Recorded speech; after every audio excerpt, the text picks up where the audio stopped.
Hello નમસ્કાર વિદ્યાર્થી મિત્રો નમસ્કાર. તો બધા વિદ્યાર્થી મિત્રોનું હાર્દિક સ્વાગત કરું છું મારી ચેનલમાં. તો આજનો વિડીયો છે તે ધોરણ 6 માટે વિષય ગણિત પ્રકરણ નંબર 2 પૂર્ણ સંખ્યાઓ છે. સ્વાધ્યાય 2.1માં પ્રશ્ન નંબર 8 છે તે આપણે જોશું. નીચે આપેલા વાક્યોમાંથી કયું વાક્ય સાચું છે અને કયું વાક્ય ખોટું છે તે જણાવો. બરાબર, સાચું અને ખોટું તમારે જણાવવાનું છે. ખોટું હોય તો એનું કારણ જણાવવાનું છે. બરાબર, ઓકે. પહેલું છે શૂન્ય એ સૌથી નાની પ્રાકૃતિક સંખ્યા છે.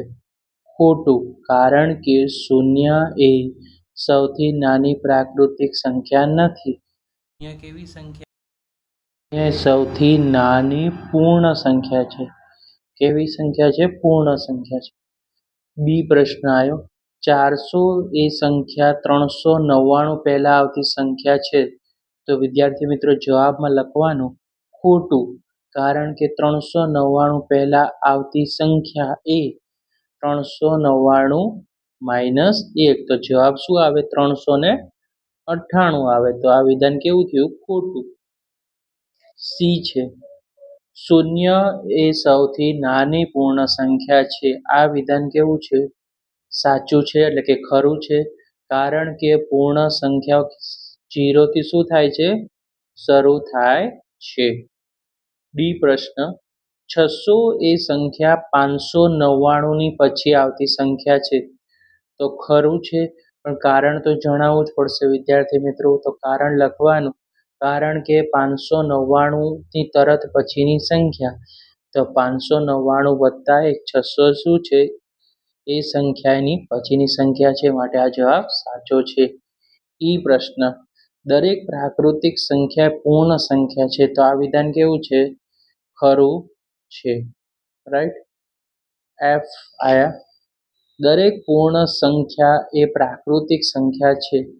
ખોટું, કારણ કે પૂર્ણ સંખ્યા કેવી હોય છે? 0 છે. એ પ્રાકૃતિક સંખ્યા નથી. જી આયા, જી નંબરનો પ્રશ્ન, 2 અંકોની પૂર્ણ સંખ્યા પહેલા આવતી સંખ્યા 1 અંકની ના હોઈ શકે. ખોટું, કારણ કે 10 છે એ કેટલા અંકોની સંખ્યા છે વિદ્યાર્થી મિત્રો? 2 અંકોની પૂર્ણ સંખ્યા છે. એટલે 10 માંથી 1 બાદ કરીએ 9, એ કેટલા અંકની થઈ જાય? 1 અંકની સંખ્યા થશે. એચ નંબરનો પ્રશ્ન છે, ખરા ખોટામાં 1 એ સૌથી નાની પૂર્ણ સંખ્યા છે. ખોટું, કારણ કે 0 એ સૌથી નાની કેવી છે? પૂર્ણ સંખ્યા છે.